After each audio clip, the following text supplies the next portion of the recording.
there, this is Steve Hughes with Virtual Piano Studio. Today's lesson is going to cover the basics of sight reading. The example that I have on the screen is a sight reading card from Piano Safari, but you can use these steps I'm going to talk about and how to practice this with any method. You can use it with an actual piece of music, a piece of real music. The great thing about sight reading exercises is that you can prepare your mind and prepare yourself just in general to be able to read on sight. So what I'd like to do is go over some preliminary things that we can go into the actual strategy or to how to practice sight reading. I am making this for my students, but I'm also making this for other teachers and students to use if they choose to do so. So hopefully you do. And if you have any questions about sight reading materials, I have tons of suggestions for that, and also tips on various strategies even for advanced sight reading. So let's go ahead and get started. When we look at a piece of music, there's several things that we want to identify. The location, where it is going to be on the keyboard, and what tells us that is the clef. So in this instance, a treble clef is going to tell us the special location, and in general, middle C and up. And then we have our bass clef, and in general with the bass clef, it's going to be middle C and down. Now, when you first get started, you want to start with some key notes, just very few notes to get started, so you can start actually reading through patterns and getting used to doing that before trying to jump around and play or read all of the notes. So the first thing we're going to look at is, let's talk about the treble clef and its special name. The treble clef has another name. It's called the G clef. The note G is actually there on the second line from the bottom, and you'll see that the treble clef loops around that G. So we're going to put an X next to the G right there. That is our first note we're going to learn, or one of the first, depending on what method you choose. And we're going to label this as treble G. And you want to do this as often as possible at the very, very beginning. Sorry, there we go. Treble G. X marks the spot, treble G. Get used to seeing that and then memorize that location. And treble G on the keyboard is actually located right above the center of the keyboard. The next step here is we need to identify what finger goes on that note, because it could be any finger. We're going to start off with mostly thumbs, or first finger, fifth finger, and then mix them up as we move forward. Okay, so you'll notice here that we have the number 1 right there. And so that is your thumb, right? 1, 2, 3, 4, 5, your finger numbers. And so we have treble clef, which primarily is going to be right hand for starting off. Right hand, thumb on treble G. So that gives you a starting placement. Now just be careful, don't get your fingers stuck into this position.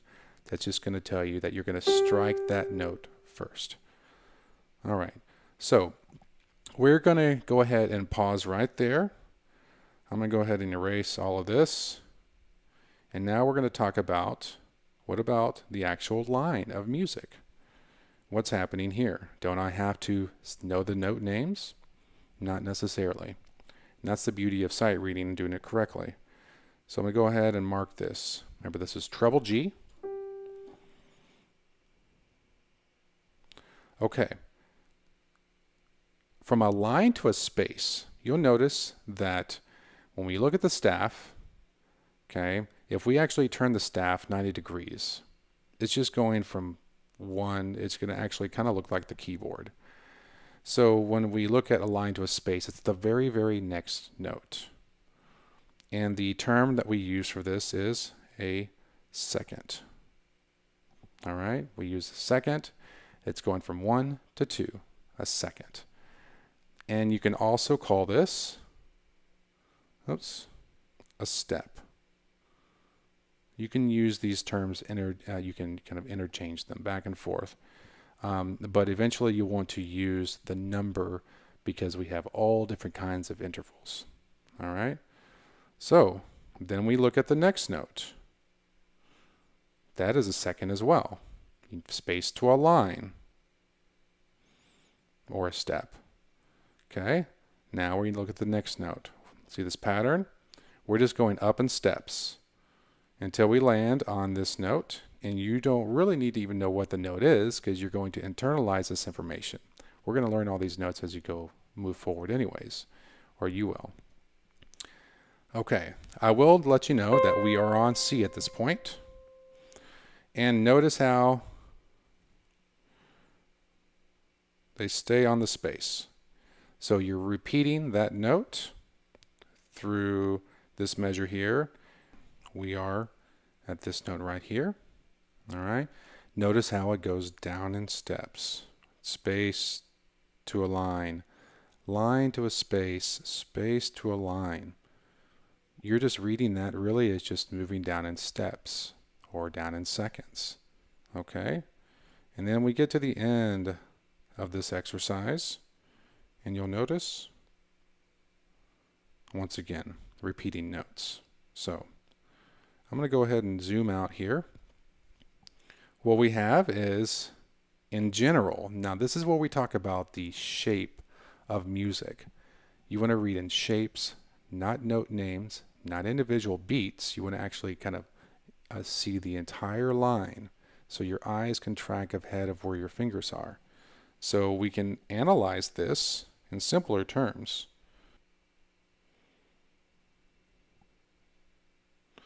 That is going up the scale or just going up in steps. Okay, you'll learn about what a scale is later on. You're just going up the steps from that note to that note, and then from here to here we're just repeating, and then from here to here we're going back down, and then at the end from here to here we're repeating. So when you look at this, you can actually see the overall shape. I start right thumb on treble G. I'm going up the steps. I'll land on my fourth finger, repeat, come back down to my thumb. I know that's treble G, repeat, and that's the exercise. All right. So I'm going to go ahead and play it for you. 1 on treble G. I'm going to count in 3 beats. 1, 2, 3. Start on G, up a step, repeat, back down the steps, and land on treble G, and there we go. So I'm going to go ahead and go to the next one, which is the bass clef. I'm not going to give as much information on this one, but I will talk through it. Before you play a single note, you have an idea of what the shape is, and then eventually you'll know what it sounds like when you do ear training. Okay, so let's go to the next example. We have bass clef, which for now we're going to use, that's going to be our left hand assigned to that. We have third finger. We'll use some different colors here. We have the bass C. So the bass C is the first note in the bass clef in this particular method, which I strongly agree with. So third finger on bass C is going to be our starting point, and that's our major landmark. And let's take a look at the overall shape. We go up in steps, repeat, down in steps, and then we have these harmonic intervals. Now, this is not the very first level of cards in this series, but I'm going to go ahead and talk about this. These two notes here are played together. This was bass C, right? Second space from the bottom.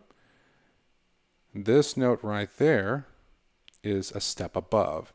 And since it's on the stem together, the stem being right here, we play it together. So we have the bass C, and we go up a second and play it together. All right, so they are attached together. So then when we zoom out, we can see that that is repeated 3 times, and then we're going to hold it for 3 beats at the very, very end. So I'm going to go ahead and zoom out, kind of talk through it.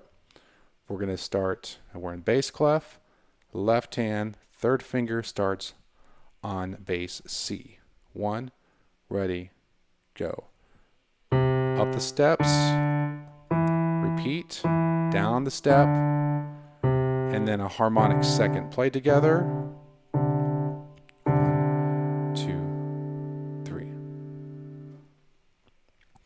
Okay, so that's kind of an in-depth look to just kind of getting started out. You want to do a lot of writing in your music. You want to locate all your landmarks. You want to think about going up and down the steps, and then eventually the intervals, the distance will be larger, but the process will always remain the same.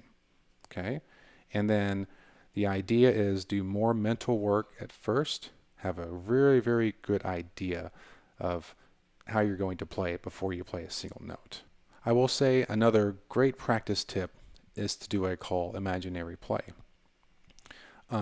where you can bring your fall board of your piano down so you're not striking the keys, or you can just light tappily on the keys. All right, and then you're going to basically go through the entire process without hearing a sound.